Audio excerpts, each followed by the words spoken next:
Nuestro economista de cabecera, Claudio Fernández Macor. ¿Cómo andás? Buenos días, ¿cómo andás, Connie? Bien. ¿Todo bien? Bueno, está bastante poco concurrido hoy el estudio. Sí, poco concurrido, tenemos bajas y la semana que viene tenemos altas. Bueno, es un régimen de vacaciones. De alternancia. Está bien, Bueno. de alternancia de vacaciones. Muy bien. Bueno, no sé de qué querés hablar. Salió ayer la inflación 5.1, algunos dicen, bueno, es más baja, pero es mucho más baja de la que viene. Sí.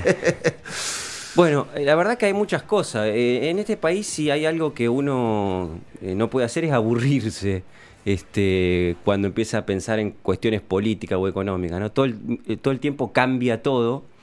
Y entonces, bueno, siempre hay algo para hablar. Hoy yo, según el tiempo que tengamos, traía un poco el tema de la inflación con el dato que se conoció ayer, que, digamos, se abre, o sea, se confirma un panorama muy complicado de pulverización salarial y de aceleramiento en la inflación.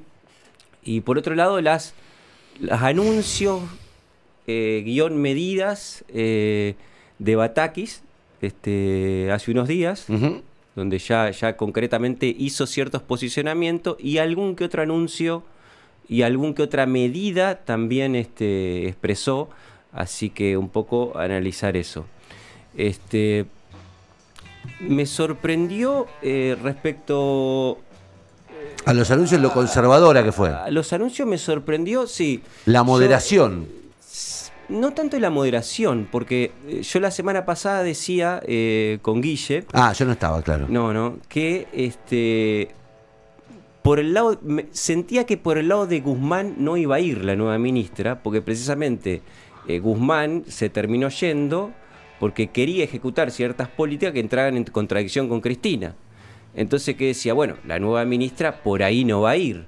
Sin embargo, digamos, los anuncios que hizo son en la misma línea que Guzmán. Con lo cual se abre un panorama de decir, ¿va a poder ir por ese lugar? Si Guzmán no pudo, ¿la nueva ministra va a poder? Por ahora fueron solo anuncios, no hubo medidas que permiten mediar para llegar a esos anuncios, pero en principio hay ciertos interrogantes. Entonces vamos a ir por ahí y vamos a ir por el lado de la inflación. Se conoció ayer el último dato mensual de inflación que, digamos, contradice lo que venía diciendo el gobierno. El gobierno decía que empezaba una tendencia descendente de la inflación. Sin embargo, la inflación de junio, que fue la que se conoció ayer, fue más alta que la inflación de mayo. Y se abre un panorama muy complejo, ¿no?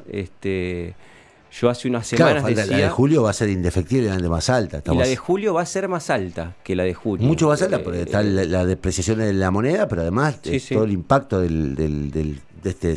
Sí, la primera semana después que se fue Guzmán fue una semana de aumento de precios muy importante. Yo me acuerdo de la semana pasada escuchando una entrevista que hacía Indiana acá en la radio al presidente de la Bolsa de Comercio de Rosario, es decir, no estamos hablando de los poderes concentrados, etcétera, sino de los comerciantes de Rosario, diciendo que esa primera semana de julio había habido aumentos que iban casi a un 20%. Bueno, yo en Buenos Aires vi aumentos de hasta el 30% en ropa. Bien. De hasta el 30% de un día para el otro. Y ayer escuchaba en una radio porteña el presidente de la Federación Argentina de Electrodomésticos diciendo que había incrementos de entre un 15 y un 25%. Sí, me consta. Yo estoy por comprar una heladera y se me fue mucho más cara de lo que ya Claro, me significaba. claro. Me sorprendió. Esto tiene mucho que ver con una expectativa devaluatoria que hay en la Argentina creciente, después vamos a ver ese tema, que influye en el costo de importación. E insisto, no estamos hablando de esto que el gobierno introduce en su discurso como los grandes poderes concentrados, sino los comerciantes, que aumentan porque no saben qué va a pasar en una semana, en 2 semanas o en un mes. Por lo tanto, lo que se espera es que la inflación de julio, que se va a conocer los primeros días de agosto, va a ser todavía más alta que la de junio.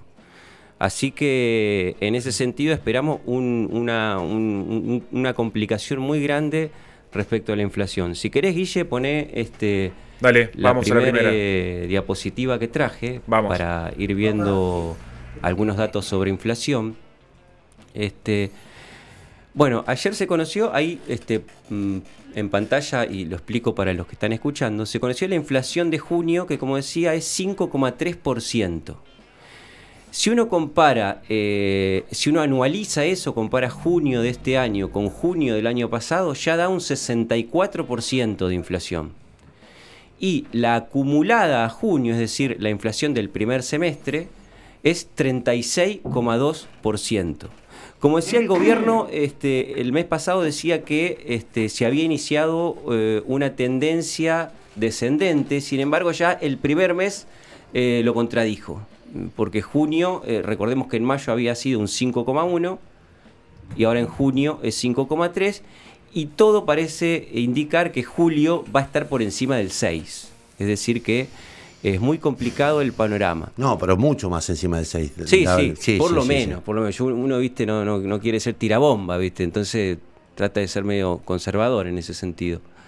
O sea que acumulamos ya un 36 a mitad de año. A mitad de año. Si eso lo proyectamos, estamos Mirá, con un 72. Yo 73. estuve haciendo un cálculo. No, porque la inflación es acumulativa, no se puede sumar. Yo estuve haciendo un cálculo que es el siguiente, mira. Si a partir de julio la inflación se estabiliza en un promedio de 4,5, sí, que ya sería optimista. Muy optimista, sí. 4,5 de acá a diciembre, la inflación anual 2022 va a ser 78%. Si uno en vez de el 4,5 pone el 5%, si se estabilizaría de acá a diciembre en un 5%, la inflación anual sería el 85%. Es decir, vamos a un piso de 85. De 80, perdón. A un piso de 80. Porque en principio no hay por qué pensar que se va a estabilizar en un 4,5. Digamos, todo parece indicar que la estabilización va a estar por encima de eso. Si querés, Guille, pasamos a la siguiente. Ahí vemos cómo se compone el aumento inflacionario. Vemos que los rubros que más aumentaron son salud, vivienda, bebidas. Y los que menos aumentaron, esto hay que tenerlo en cuenta porque el aumento no fue más porque está contenido por dos rubros que tienen precios regulados, que son educación y comunicación. Que 0,4 apenas comunicación, 2% educación. Esto evidentemente no se va a poder sostener, con lo cual, digamos, son rubros que los meses que vienen van a aumentar por encima del promedio y por tanto van a tirar la inflación para arriba. Si querés seguimos, Guille. Ahí tenemos la evolución de la inflación mensual. Vemos cómo venía el año pasado entre 2, 3. Este año ya enero es 3,9, febrero 4,7. En marzo es donde se generaliza la guerra Rusia-Ucrania, que pega un salto. Después empieza a bajar, pero se mantiene muy alta. Y en junio vuelve a aumentar, 5,3. ¿No? Julio también suponemos que va a aumentar. Es decir, acá estamos en presencia de una pulverización del salario monumental. Pensemos que el piso inflacionario para 2022 va a ser un 80 y las paritarias, la provincia, los docentes provinciales, ¿cuánto arreglaron?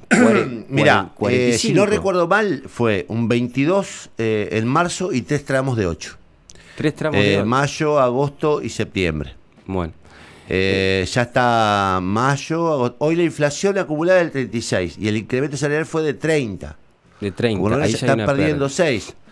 Y si el mes que viene cobran el 8, que sea adelantando lo de septiembre, o sea, el mes que viene se cobra en septiembre, la inflación para julio, que se espera más o menos del 6-7, los docentes van a perder ya un 10%. Sí, no. Nosotros, docencia universitaria, arreglamos 43% de paritaria. Se peleó para que reabran, se reabrió y volvieron a cerrar, eran 43, insólito lo que pasó. Lo único que se logró es anticipar un mes. Y fíjate que los gremios que mejores arreglaron fueron 60. Es decir, que van a quedar muy por debajo de la inflación anual. Es decir, es un año de pérdida notable del poder adquisitivo, va a haber un fuerte incremento en la pobreza. Que yo digo, lo quiero recordar, porque si no queda la impresión, yo escuchaba con bastante molestia una declaración del empresario financiero Jorge Osman, también a cargo de ATE, que decía que los gobiernos están intentando reacomodar la pérdida del valor adquisitivo de los salarios durante 2015 y 2019. Es un delirio porque lo que perdió el salario entre 2020, sin acuerdo salarial, y 2021, con un acuerdo salarial muy por debajo de la inflación, más lo que está perdiendo en el 22. Digo, de verdad el golpe lo dio este gobierno sobre el salario. El golpe duro lo dio este gobierno. El discurso sindical es vergonzante realmente, porque, o sea, yo estuve haciendo cálculos y estuve consultando algunas estimaciones. La pérdida de poder adquisitivo de 2020, desde que asume Alberto, diciembre de 2019 a hoy, ya duplica. Y te diría que más que duplica la pérdida de poder adquisitivo de los 4 años de Cambiemos. Es decir, en 2 años y medio, la pérdida de poder adquisitivo del salario es más del doble que lo que se perdió durante el macrismo. Y estos sindicalistas vergonzantes siguen hablando de la pérdida de poder adquisitivo del macrismo. Y siguen como responsabilizando de eso al gobierno anterior. Cosa que ya no se sostiene por ningún lado, no se puede entender. El tema es acá, de verdad que venimos en un proceso de están limando el salario. Están limando. Es tremendo. Y además no hay forma de que, digamos, ya no del empleo público, que es seguramente el que marca la pulseada de la gestión.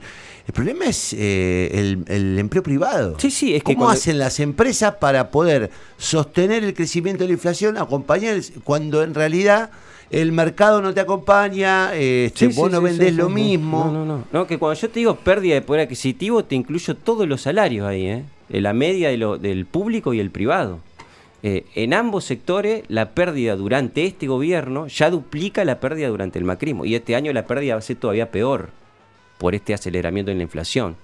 Si no, estos son, realmente da tristeza, vergüenza. Uno como trabajador siente una bronca cuando escucha hablar a esta gente que realmente es tremendo. Sí, porque pareciera que no hubiese causado impacto, y la verdad que el desastre se produjo en los últimos 2 años y medio. Sí, la caída el desastre verdadero fue ahora. Bueno, es el problema que hay cuando tenés sindicalistas que están de los dos lados del mostrador, o sea, son patrones y son empleados. O sea, son patrones en realidad, ¿viste? Y representan a los trabajadores, algo insólito que sea en este país nada más. En este país. Bueno, si querés, Guille, andá pasando, vamos mirando un poco más el tema de la inflación. Bueno, esa es la inflación anualizada, de año a año por mes. Como vemos, desde enero a junio, la inflación anual viene creciendo muy significativamente. En junio, respecto a junio del año pasado, ya es un 64%, y si proyectamos 2022, con los supuestos que yo dije antes, da esa inflación. Es decir, este año 2022 vamos a estar hablando de un piso de 80%. ¿80%? Sí, 80. Con suerte, si logramos estabilizar, o si el gobierno logra estabilizar la inflación mensual en una media del 5%, de julio a diciembre. Y si querés, seguí, Guille, en la próxima creo que tenemos cómo está el costo de la canasta básica. Esto es la línea de pobreza y de indigencia que tiene que tener una familia para no ser... ¿Cuánto tiene que tener una familia para no ser pobre o para no ser indigente? Esto es a mayo, o sea que hay que sumarle el 5,3% de junio. Si uno toma la que se toma convencionalmente, que es la del medio, hogar de 4 integrantes, lo que vemos es que una familia de 4 integrantes, para no ser pobre, tiene que tener un ingreso de 99.677 más un 5,3%, que es la de junio. Es decir, 105.000 pesos para no ser pobre. Fíjate que ahí yo abajo puse cuál es el salario mínimo vital y móvil en junio, 45.000.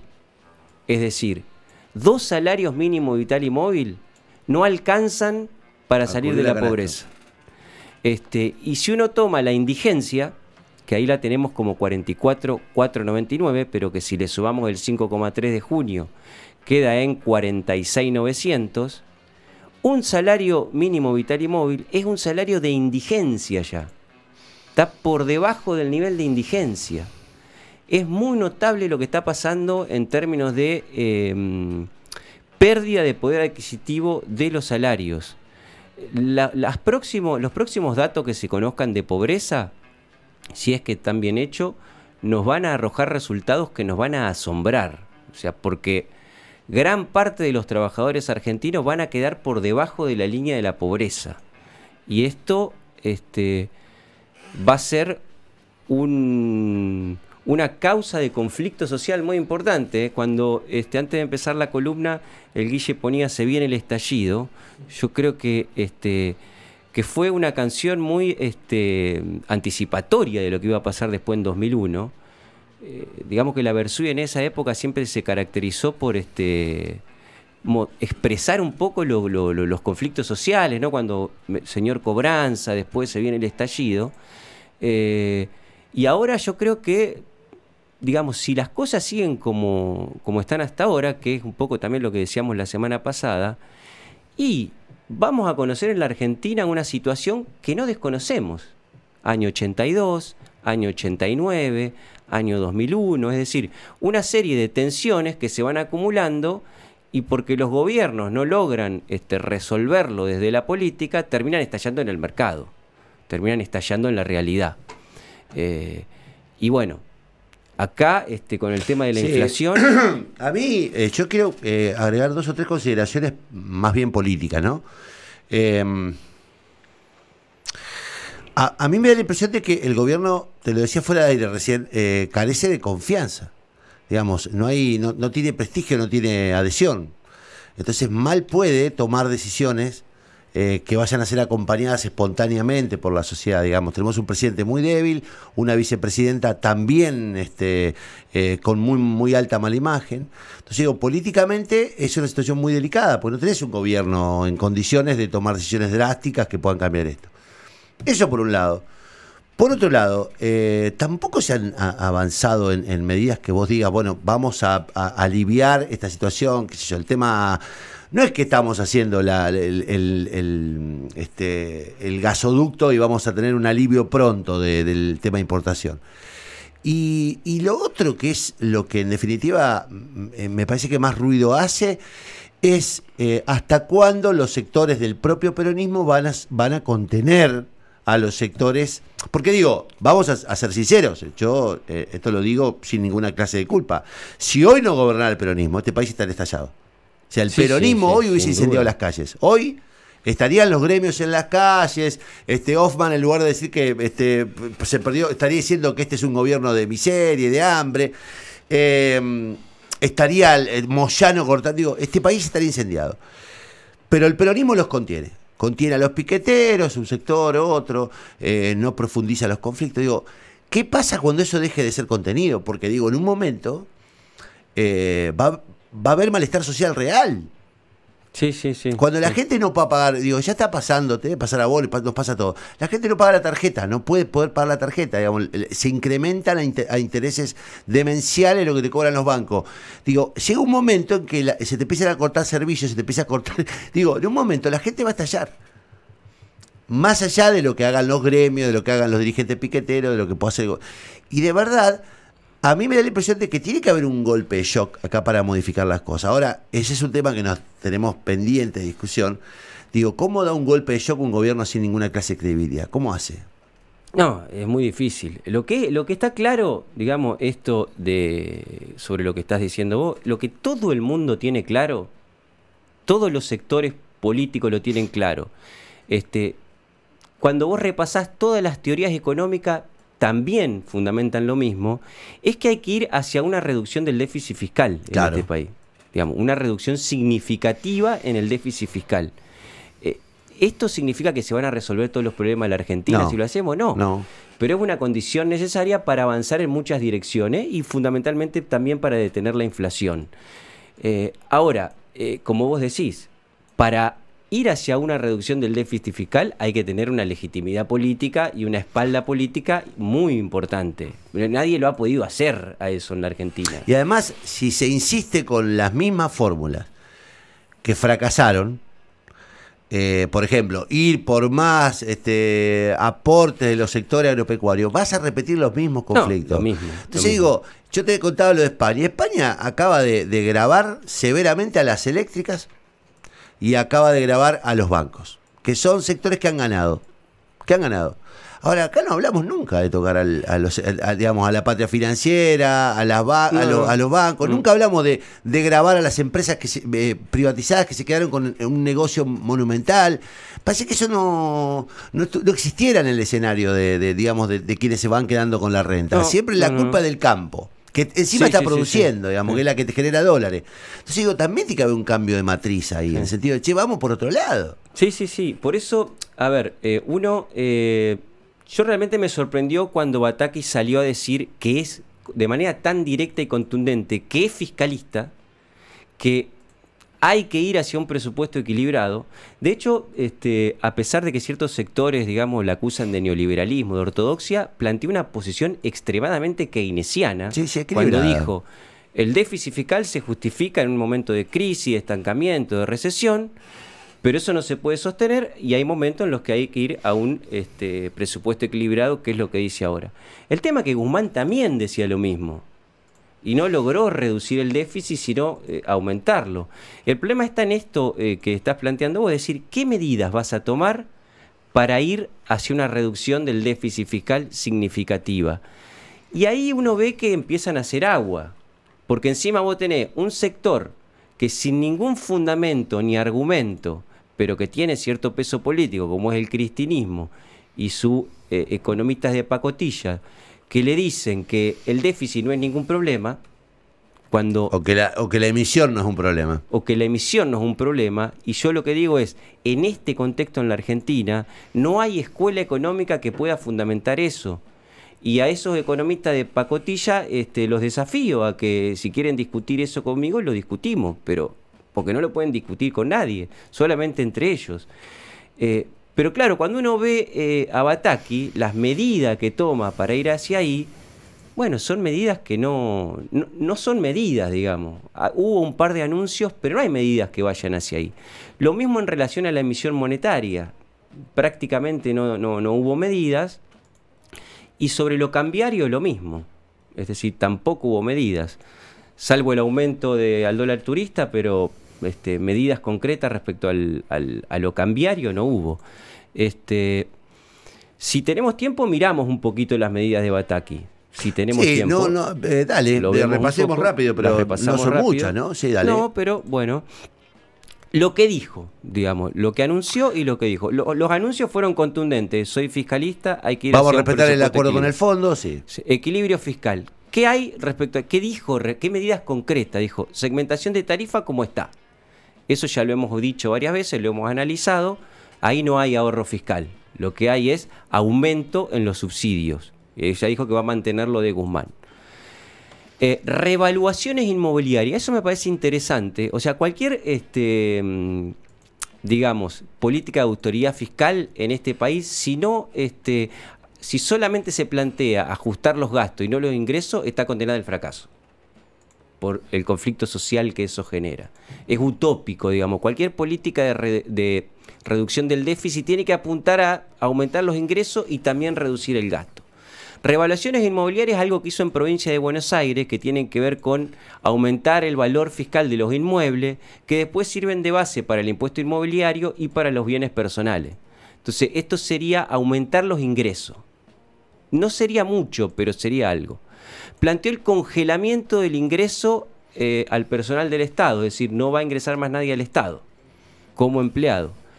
Y una medida más de tipo burocrática y que tiene que ver con el control, que es centralizar todos los gastos del Estado, de todos los ministerios, de todas las cajas, en una caja central del Ministerio de Economía. Así que va a tener un control mensual de las erogaciones. Ahora, reducción de gastos no se planteó ninguno. Digamos, por ahí hay cierta incertidumbre respecto a qué va a pasar. Respecto a la política monetaria y de la deuda, a ver, acá en este país tenemos un problema con la emisión y la deuda que es gigantesco ya y que, digamos, avisora un gran problema. La deuda en pesos que tiene hoy la Argentina es la deuda del Tesoro en pesos es de 120.000 millones de dólares, nominada en pesos, pero es 120.000 millones de dólares, mucho más que la deuda que tenemos con organismos internacionales. Y la deuda que tiene el Banco Central es más de 50.000 millones de dólares. Así que hay entre 170 y 180.000 millones de dólares de deuda en pesos que el gobierno tiene que ir refinanciando continuamente. Es una bola... Ahí está la espada de Damocles de la que vos venís hablando hace bastante tiempo, digamos. ¿Cómo hacemos para refinanciar esto? Y ahí es donde aparecen las trampas. ¿Quién compra los bonos? Y los únicos que pueden comprar los bonos son los bancos. Son los acuerdos con los bancos, con lo cual a los bancos los dejás afuera de cualquier medida de ajuste sí. Y de quita. Entonces digo, estamos como en una especie de encierro que alguien va a tener que romper, digo, porque la sensación de este encierro es que en algún momento va a haber que romperlo, o con un sinceramiento del tipo cambiario profundo, digo, aceptar que el dólar va a costar 400 mangos, o digo, en algún momento va a haber que sincerar todo esto. Sí. Y después salir a juntar los heridos. Pero lo que no se puede es seguir matando. No se puede. Es imposible prolongar esta situación. Esto tiene como raíz el déficit fiscal. Déjame decir esto, si querés yo termino, pero déjame decir esto porque es muy importante este tema. Como vos decís, como estamos comentando, hay una bola de deuda en pesos que va venciendo, ¿no? Sí. El 30 de junio había vencido medio billón, ahora a fines de julio vence 1 billón de pesos que el gobierno no paga, refinancia. ¿Qué está pasando? Esos son títulos de deuda en pesos. ¿Qué está pasando? Como el volumen de deuda va aumentando tanto y la capacidad de pago que tiene el Estado es la misma, por supuesto que si la deuda aumenta y la capacidad de repagar esa deuda es la misma, evidentemente va incrementándose la idea de que eso no se va a poder pagar.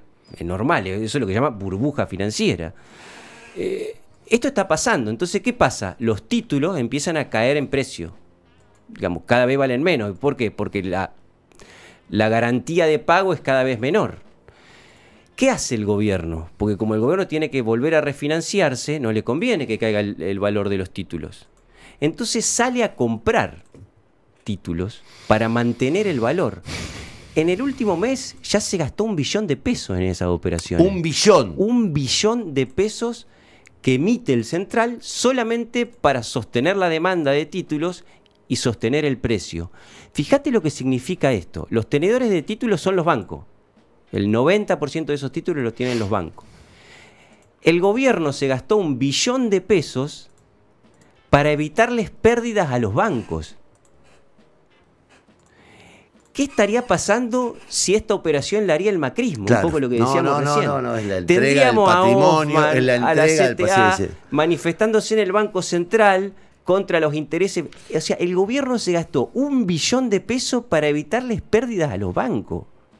1 billón el 25% de la base monetaria es eso, de la cantidad de dinero. Entonces, esto no puede seguir, no puede continuar.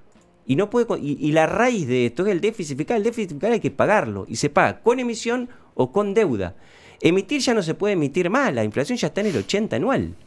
Y la deuda ya no puede seguir creciendo más. Porque ya es una bola que ya ahora el gobierno no la puede sostener. Entonces acá hay que ir hacia medidas concretas que empiecen a reducir esas tensiones. Porque si no, se viene el estallido. Como dice la Versuit.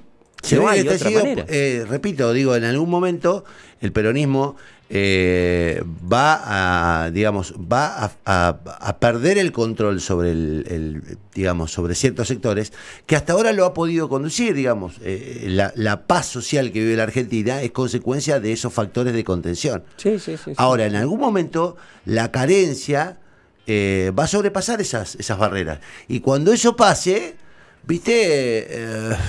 es Sri Lanka, porque en un momento cuando vos no tenés quien conduzca el proceso de resistencia, es difícil. Además, hace poco hablé con un dirigente opositor que me decía con mucha preocupación que ellos no quieren en este momento anticipar un proceso de elecciones o de salida anticipada, porque de verdad el escenario es tan complejo que a ellos les supondría un desgaste enorme hacerse cargo otra vez digamos, del ajuste. Y el ajuste lo tiene que hacer este gobierno. Les quedan 2 años, le queda 1 año y medio, tiene que hacerlo este gobierno. Este gobierno no lo quiere agarrar nadie. Por ahí te dicen, viste, o sea, yo no creo, por ahí te dicen, no, Cristina está buscando que Alberto renuncie para tomar el poder. Y ahí. Cristina no le conviene tomar el No, poder. yo creo que Cristina de hecho se asustó con la eventual renuncia de Alberto después de la salida de Guzmán. Me parece que hubo, por lo que cuentan los principales diarios, Y un sí. susto de ella. Sí. Y salió a calmar los ánimos porque no se ve conduciendo este proceso. Bueno, tiene solución, por lo menos fácil. Qué sé yo, es un momento angustiante. Es un muy, momento muy angustiante. complicado. Y no se ve, o sea, que quienes tienen capacidad de decidir en la economía, aun cuando, insisto esto, ya hay consenso respecto a que hay que ir hacia una reducción del déficit fiscal. Sí, ya por lo ya hay dicen consenso, todos. no hay nadie que no lo Con diga. excepción salvo de Máximo Cristina. Kirchner o Grabois, digamos que son expresiones muy, muy cómodas, muy de tribuna, muy poco sensatas desde el punto de vista de los números. Sí, sí, sí. El resto dicen... No hay. No hay. Y Hay como, que- y como yo le decía a Guille el jueves pasado, desde el punto de vista de la teoría económica, desde la extrema izquierda a la extrema derecha, todos te dicen que el déficit fiscal en estas condiciones es complejo Totalmente. y genera problemas. Bueno, larga pero útil charla. Me resulta interesante repasar, creo que profundizamos sobre lo que está pasando en Argentina. Es una mezcla rara. Es una mezcla rara lo que está pasando en Argentina y se nos juntaron todos los... ¿Viste cuando se alinean los planetas? Bueno, ahora se desalinearon todos los planetas y necesitaremos de gente responsable que le ponga orden a esto. Este gobierno evidentemente no es. No. Ojalá se animen a hacer la transformación y a comerse los costos patrióticos que implica tomar algunas decisiones para que el próximo gobierno pueda arrancar con un plan.